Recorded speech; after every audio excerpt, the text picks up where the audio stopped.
ह्या यो दाँतको ट्रिटमेन्ट गराउँदा धेरै पैसा लाग्ने रहेछ। आज त टाइम पनि छैन। भोलितिर गराउनु पर्छ।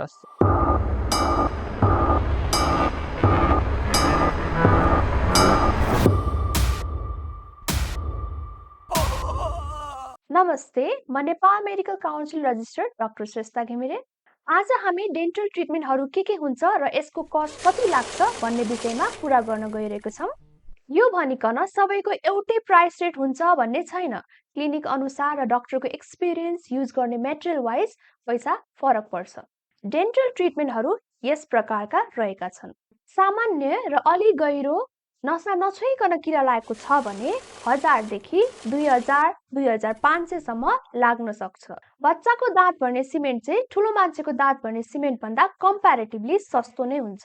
रुट क्यानल ट्रिटमेन्ट 5000 देखि 10000 सम्म लाग्न सक्छ।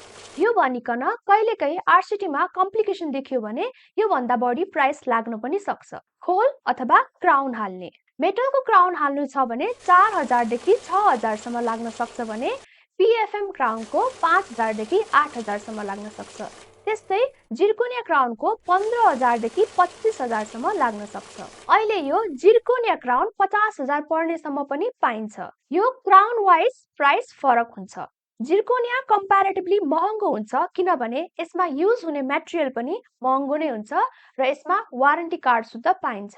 ब्रिज हाल्न पनि मेटल हाल्ने कि पीएफएम हाल्ने कि जिर्कोनिया हाल्ने त्यो अनुसारको प्राइस फरक छ। अब ब्रिज भनेको के हो त? एक्जाम्पलको लागि झुलुङ्गे पुल सम्झिनुस् त। पुल बनाउँदा के हुन्छ? साइडको सपोर्ट पिलरको सपोर्टले गरेर बीचमा झुलुङ्गे पुल हुन्छ नि। त्यसै गरी ब्रिज भनेको चाहिँ यदि तपाईको बीचमा दाँत छैन भने साइडको दाँतको सपोर्टले बीचमा दाँत हाल्नेलाई ब्रिज भनिन्छ। र तपाईको एउटा दाँत छैन भने साइडको दाँतको सपोर्टले लिएर तीनटा दाँत हाल्नु पर्यो। त्यसै गरेर यदि तपाईको साइडको सपोर्ट दाँत बलियो छैन भने चाहिँ त्यो भन्दा एक्स्ट्रा दाँतको सपोर्ट लिन पर्ने हुन सक्छ। त्यसैले 4-5 वटा दाँत जान पनि सक्छ। दाँतमा तार बाँध्ने 50000 देखि 80000 सम्म लाग्न सक्छ। तर यति भनिकन यही फिक्स रेट हो भनेर भन्न सकिन्न। तपाईको दाँतको कन्डिसन हेरेर कति टाइम लाग्छ त्यो हेरेर मात्रै प्राइस डिटरमाइन गर्न सकिन्छ। स्केलिङ गर्न भने 1000 देखि 2000 2500 सम्म लाग्न सक्छ। यतिसम्म किन लाग्छ भने हजुरको दाँतमा कति फोहोर छ भनेर हेरेर एकचोटी सफा गर्ने कि दुईचोटी सफा गर्नुपर्छ कि तीनचोटी सम्म आएर सफा गर्नुपर्छ त्यो हेरेपछि थाहा हुन्छ।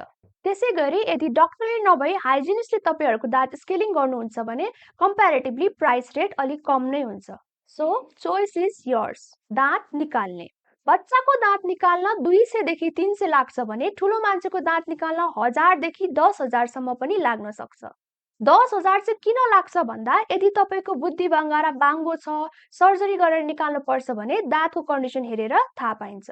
ल अब यो सब प्राइस रेट हेरेर हाम्रो दिमागमा के आयो त? ओहो महँगो रहेछ मात्र आयो कि अरु केही सोच्नु भयो? कमेन्टमा मेन्सन गर्नु होला। डेन्टल पनि अरु शरीरको रोग जस्तै सानो छँदै ट्रिटमेन्ट गर्नुभयो भने थोरै पैसा लाग्छ। तर जति रोग बढ्दै गयो त्यही अनुसार युज हुने सामान बढी हुन्छ र महँगो पर्न जान्छ।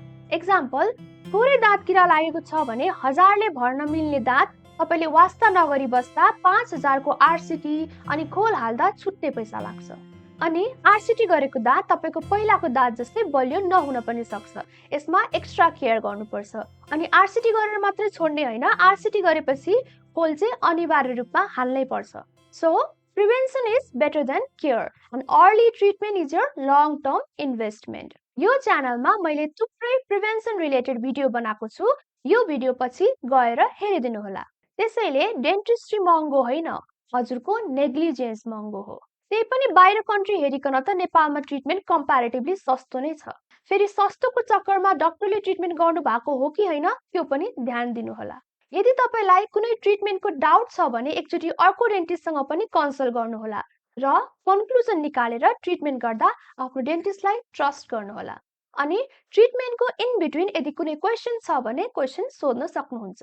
Let's normalise asking about the treatment. हरेक डेन्टिस्टको एप्रोच डिफरेन्ट हुन सक्छ तर ट्रिटमेन्ट सेम हो and it depends upon the experience, so you can choose your dentist. यस्तै डेन्टल रिलेटेड अवेयरनेस भिडियोजहरु हेर्न चाहनुहुन्छ भने मलाई सपोर्ट गर्नु होला। मेरो भिडियोलाई लाइक, शेयर, सब्स्क्राइब गरिदिनु होला। हस्त धन्यवाद। बाइ।